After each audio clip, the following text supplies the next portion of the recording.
बृहस्पति व्रत कथा। प्राचीन समय की बात है। एक बड़ा प्रतापी तथा दानी राजा था। वह प्रत्येक गुरुवार को व्रत रखता और पूजा करता था।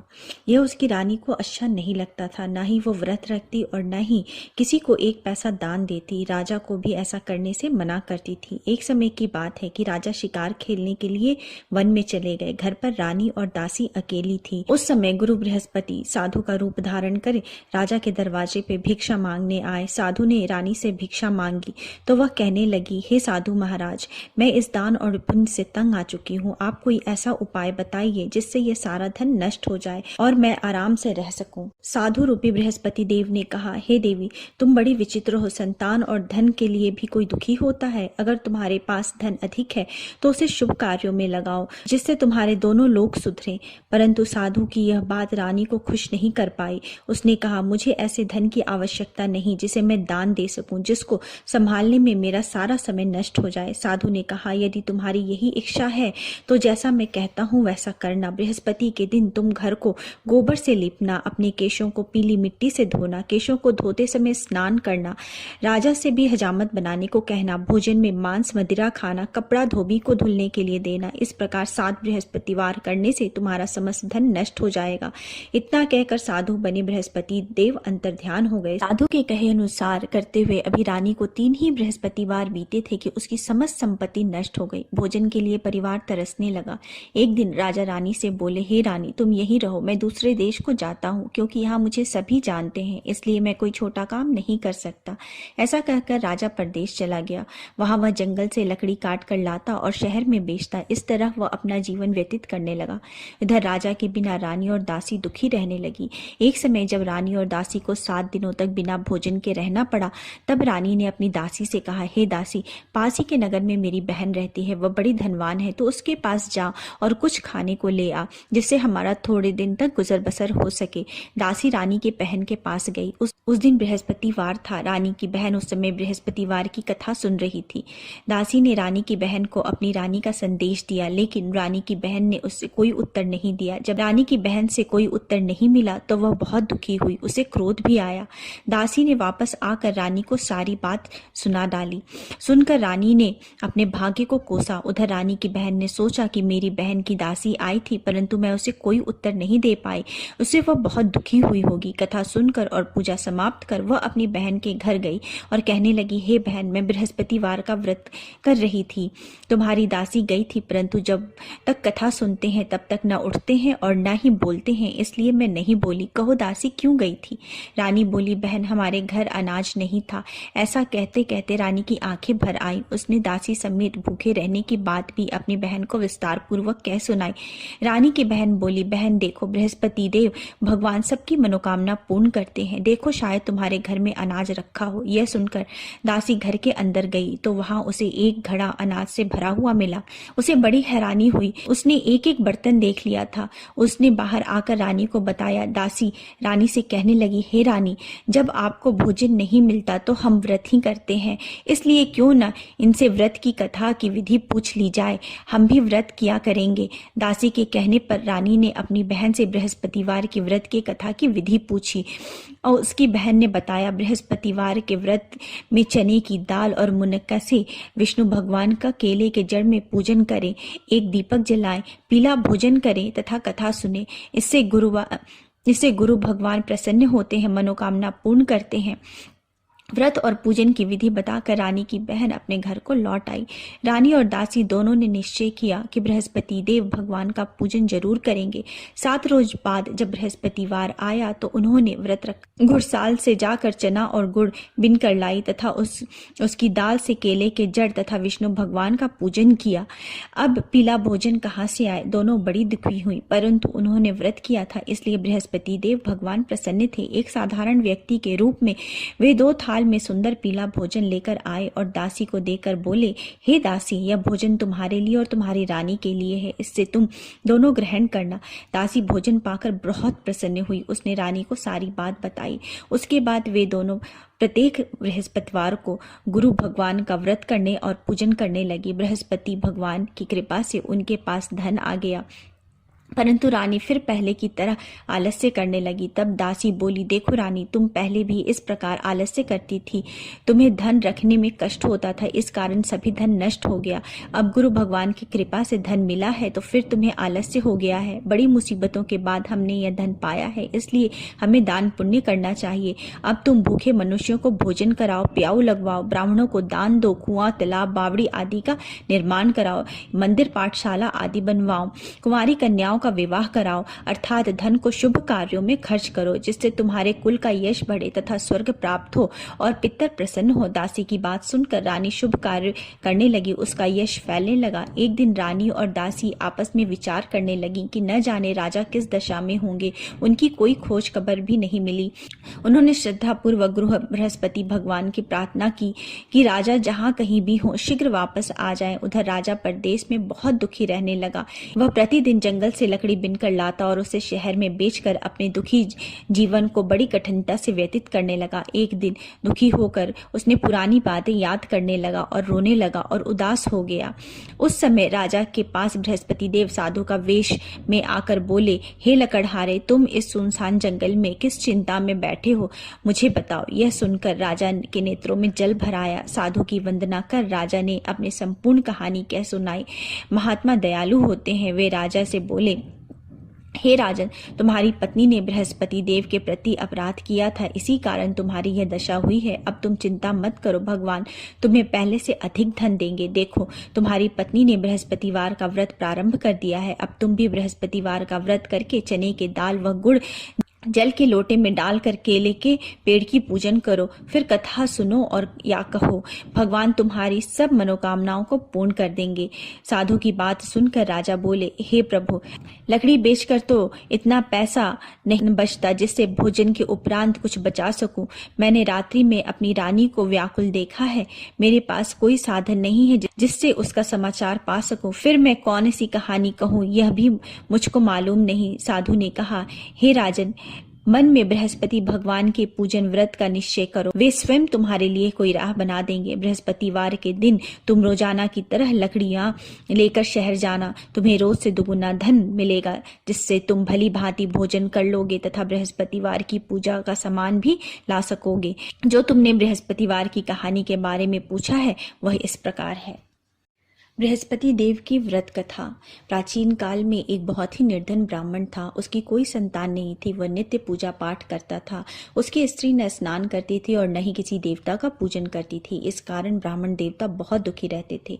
भगवान की कृपा से ब्राह्मण के यहाँ एक कन्या उत्पन्न हुई। कन्या बड़ी होने लगी। प्रातः स्नान करके वह भगवान विष्णु का जप करती थी। बृहस्पतिवार का व्रत भी करने लगी। पूजा पाठ समाप्त कर पाठशाला जाती और अपनी मुट्ठी में जौ भर के ले जाती थी और पाठशाला के मार्ग में डालती जाती। लौटते समय वही जौ स्वर्ण के हो जाते थे और उनको बीनकर वो घर ले आती। एक दिन वह बालिका सूप में सोने के जौ को फटक कर साफ कर रही थी।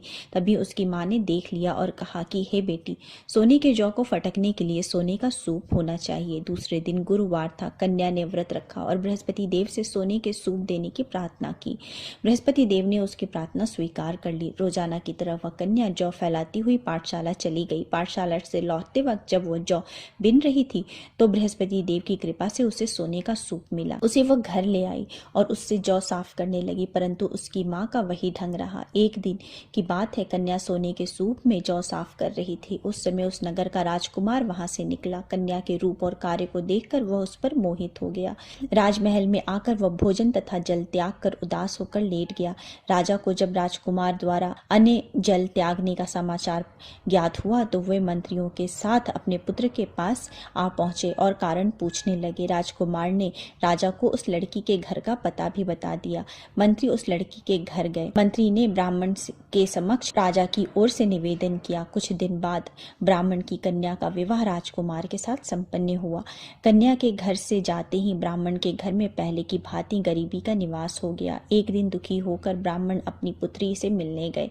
बेटी ने पिता की अवस्था को देखा और अपनी माँ का हाल पूछा। ब्राह्मण ने सभी हाल विस्तार पूर्वक सुनाया। सुनाया। कन्या ने बहुत सा धन देकर अपने पिता को विदा कर दिया, लेकिन कुछ दिन के बाद वही हाल हो गया। ब्राह्मण फिर अपनी कन्या के यहाँ गए और सभी हाल अपनी पुत्री को कह सुनाया। पुत्री बोली, हे पिताजी, आप माताजी को यहाँ लिवा लाओ, मैं उन्हें वह विधि बता दूंगी जिससे गरीबी दूर हो जाएगी। ब्राह्मण देवता अपनी स्त्री को साथ लेकर अपनी पुत्री के पास राजमहल में पहुंचे तो पुत्री ने अपनी माँ को बहुत समझाया। वो बोली, हे माँ, तुम प्रातःकाल स्नान आदि करके विष्णु भगवान का पूजन करो तो सब दरिद्रता दूर हो जाएगी। परंतु उसकी माँ ने उसकी एक भी बात नहीं मानी। वह प्रातःकाल उठकर अपनी पुत्री की बची जूठन खा लेती थी। एक दिन उसकी पुत्री को बहुत गुस्सा आया। उसने अपनी माँ को एक कोठरी में बंद कर दिया। प्रातः उसे स्नान आदि करा के पूजा पाठ करवाया तो उससे उसकी माँ की बुद्धि ठीक हो गई। इसके बाद वह नियम से पूजा पाठ करने लगी और प्रत्येक बृहस्पतिवार को व्रत भी करने लगी। इस व्रत के प्रभाव से मृत्यु के बाद वह स्वर्ग को प्राप्त हुई। वह ब्राह्मण देवता भी सुखपूर्वक इस लोक का सुख भोग करके स्वर्ग को प्राप्त हुए। इस तरह कहानी कहकर साधु बने देवता वहां से लोप हो गए। धीरे धीरे समय व्यतीत होने पर फिर बृहस्पतिवार का दिन आया। राजा जंगल से लकड़ी काट कर शहर में बेचने गया। उसे उस दिन और दिनों से अधिक धन मिला। राजा ने चना गुड़ आदि लाकर बृहस्पतिवार का व्रत किया। उस दिन से उसके सभी कलेश दूर हो गए। परंतु जब अगले गुरुवार का दिन आया तो राजा बृहस्पतिवार का व्रत करना भूल गया। इस कारण बृहस्पति भगवान नाराज हो गए। उस दिन उस नगर के राजा ने विशाल यज्ञ का आयोजन किया था तथा उसके समस्त राज्य में घोषणा करवा दी थी कि सभी मेरे घर भोजन करने आवे, किसी के घर चूल्हा ना जले। इस आज्ञा को जो न मानेगा उसको फांसी दे दी जाएगी। राजा की आज्ञा अनुसार राज्य के सभी लोग राजा के घर भोजन में सम्मिलित होने के लिए चले गए, लेकिन लकड़हारा कुछ देर से पहुंचा, इसलिए राजा उसको अपने साथ महल ले गए। जब राजा लकड़हारे को भोजन करा रहे थे तो रानी की दृष्टि उस खूंटी पर पड़ी जहां पर उसका हार लटका हुआ था। उसे हार खूंटी पर लटका हुआ दिखाई नहीं दिया। रानी को निश्चय हो गया कि मेरा यह हार लकड़हारे ने चुराया है। उसी समय सैनिक बुलवाकर उसको जेल में डलवा दिया। लकड़हारा जेल में विचार करने लगा कि न जाने कौन से पूर्व जन्म के कर्म से मुझे यह दुख प्राप्त हुआ है, और जंगल में मिले साधु को याद करने लगा। तत्काल बृहस्पति देव साधु के रूप में प्रकट हो गए और कहने लगे, अरे मूर्ख, तूने बृहस्पति देवता की कथा नहीं की, इसी कारण तुझे यह दुख प्राप्त हुआ है। अब चिंता मत कर, बृहस्पतिवार के दिन जेल खाने के दरवाजे पर तुझे 4 पैसे पड़े मिलेंगे। उससे तू बृहस्पतिवार की पूजा करना, तेरे सभी कष्ट दूर हो जाएंगे। अगले बृहस्पतिवार को उसे जेल के दरवाजे पर 4 पैसे पड़े मिले। राजा ने पूजा का सामान मंगवाकर कथा कही और प्रसाद बांटा। उसी रात्रि में बृहस्पति देव ने उस नगर के राजा को स्वप्न में कहा, हे राजा, तूने जिसे जेल में बंद किया है उसे कल छोड़ देना, वह निर्दोष है। राजा प्रातःकाल उठा और खूंटी पर हार टंगा देखकर लकड़हारे को बुलाकर क्षमा मांगी तथा राजा के योग्य सुंदर वस्त्र आभूषण भेंट कर उसे विदा किया। गुरुदेव की आज्ञा अनुसार राजा अपने नगर को चला गया। राजा जब नगर के निकट पहुंचा तो उसे बड़ा ही आश्चर्य हुआ। नगर में पहले से अधिक बाग, तालाब और कुएं तथा बहुत सी धर्मशालाएं, मंदिर आदि बने हुए थे। राजा ने पूछा कि यह किसका बाग और धर्मशाला है। तब नगर के सब लोग कहने लगे, यह सब रानी और दासी द्वारा बनवाया गया है। राजा को आश्चर्य हुआ और गुस्सा भी आया कि उसकी अनुपस्थिति में रानी के पास इतना धन कहाँ से आया। जब रानी ने यह खबर सुनी कि राजा आ रहे हैं तो उसने अपनी दासी से कहा, हे दासी, देख, राजा हमको कितनी बुरी हालत में छोड़ के गए थे, वो हमारी ऐसी हालत देखकर लौट न जाए, इसलिए तू दरवाजे पर खड़ी हो जा। रानी की आज्ञा अनुसार दासी दरवाजे पर खड़ी हो गई और जब राजा आए तो उन्हें अपने साथ महल में लिवा लाई। तब राजा ने क्रोध करके अपनी तलवार निकाली और पूछने लगा, बताओ, यह धन तुम्हें कहाँ से प्राप्त हुआ। तब रानी ने सारी कथा कह सुनाई। राजा ने निश्चय किया कि मैं रोजाना दिन में 3 बार कहानी कहा करूंगा और व्रत किया करूंगा। अब हर समय राजा के दुपट्टे में चने की दाल बंधी रहती थी और वह दिन में 3 बार कथा किया करते थे। एक रोज राजा ने विचार किया कि चलो अपनी बहन के यहाँ हो आऊं। इस तरह का निश्चय कर राजा घोड़े पर सवार हो अपनी बहन के यहाँ चल दिए। मार्ग में उन्होंने देखा कि कुछ आदमी एक मुर्दे को लिए जा रहे हैं। उन्हें रोककर राजा कहने लगा, अरे भाइयों, मेरी बृहस्पतिवार की कथा सुन लो। वे बोले, लो हमारा तो एक आदमी मर गया है, इसको अपनी कथा की पड़ी है। परंतु कुछ आदमी बोले, अच्छा कहो, हम तुम्हारी कथा भी सुनेंगे। राजा ने दाल निकाली और कथा कहनी शुरू कर दी। जब कथा आधी हुई थी तो मुर्दा हिलने लगा और जब कथा समाप्त हुई तो राम राम करके मुर्दा उठकर खड़ा हो गया। राजा आगे बढ़ा, उसे चलते चलते शाम हो गई। आगे मार्ग में उसे एक किसान खेत में हल चलाता मिला। राजा ने उससे कथा सुनने का आग्रह किया, लेकिन वो नहीं माना। राजा आगे चल दिया। राजा के हटते ही बैल पछाड़ खाकर गिर गए तथा किसान के पेट में बहुत जोर से दर्द होने लगा। उसी समय किसान की माँ रोटी लेकर आई। उसने यह सब देखा तो अपने पुत्र से सब हाल पूछा। बेटे ने सभी हाल कह बताया। बुढ़िया दौड़े दौड़े उस घुड़सवार के पास पहुंची और उससे बोली, मैं तेरी कथा सुनूंगी, तू अपनी कथा मेरे खेत में चलकर कहना। राजा ने लौटकर बुढ़िया के खेत में जाकर कथा कही, जिससे सुनते ही बैल खड़े हो गए तथा किसान के पेट का दर्द भी बंद हो गया। राजा अपनी बहन के घर पहुंचा। बहन ने भाई की खूब मेहमानदारी की। दूसरे रोज प्रातःकाल राजा जागा तो वह देखने लगा कि सब लोग भोजन कर रहे हैं। राजा ने अपनी बहन से जब पूछा, कोई ऐसा मनुष्य है जिसे भोजन नहीं किया हो तो मेरे बृहस्पति भगवान की कथा सुन ले। बहन बोली, हे भैया, यह देश ऐसा ही है, यहाँ सब लोग पहले भोजन करते हैं, बाद में कोई अन्य काम करते हैं। फिर वह एक कुम्हार के घर गई जिसका लड़का बीमार था। उससे मालूम हुआ कि उसके यहाँ 3 दिन से किसी ने भी भोजन नहीं किया है। रानी ने अपने भाई की कथा सुनने के लिए कुम्हार को कहा। वह तैयार हो गया। राजा ने जाकर बृहस्पतिवार की कथा कही, जिससे सुनकर उसका लड़का ठीक हो गया। अब तो राजा की प्रशंसा होने लगी। एक दिन राजा ने अपनी बहन से कहा, हे बहन, मैं अब अपने घर को जाऊंगा, तुम भी तैयार हो जाओ। राजा की बहन ने अपनी सास से अपने भाई के घर जाने की आज्ञा मांगी। सास बोली, हाँ चली जा, मगर अपने लड़के को मत ले जाना, क्योंकि तेरा भाई के कोई संतान नहीं है। बहन ने अपने भाई से कहा, हे भैया, मैं तो चलूंगी, परंतु बालक नहीं जाएगा। अपने बहन को भी छोड़कर दुखी मन से राजा अपने नगर को वापस लौट आया। राजा ने अपनी रानी से सारी कथा कह सुनाई।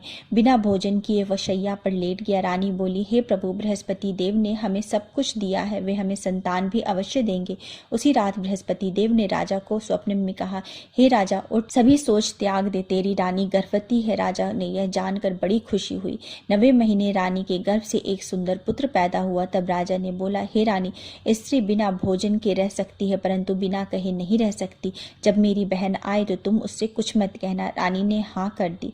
जब राजा की बहन ने यह शुभ समाचार सुना तो वह बहुत खुश हुई और बधाई देने के लिए भाई के यहाँ आई। रानी ने तब उसे आने का उलाहना दिया। जब भाई आपके साथ ला रहे थे तब टाल गई, उनके साथ न आई और आज अपने आप ही भागी भागी बिना बुलाए आ गई। तो राजा की बहन बोली, भाई, मैं इस प्रकार न कहती तो तुम्हारे घर औलाद कैसे होती। बृहस्पति देव सभी कामनाओं को पूर्ण करते हैं। जो सद्भावना पूर्वक बृहस्पतिवार का व्रत करता है एवं कथा पढ़ता है तथा सुनता है और दूसरों को सुनाता है, बृहस्पति देव उसकी सभी मनोकामनाओं को पूर्ण करते हैं, उसकी सदैव रक्षा करते हैं।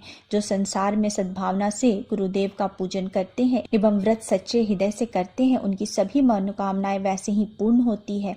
जैसे सच्ची भावना से रानी और राजा ने बृहस्पतिवार की कथा का गुणगान किया तो उनकी सभी मनोकामनाएं बृहस्पति देव ने पूर्ण की।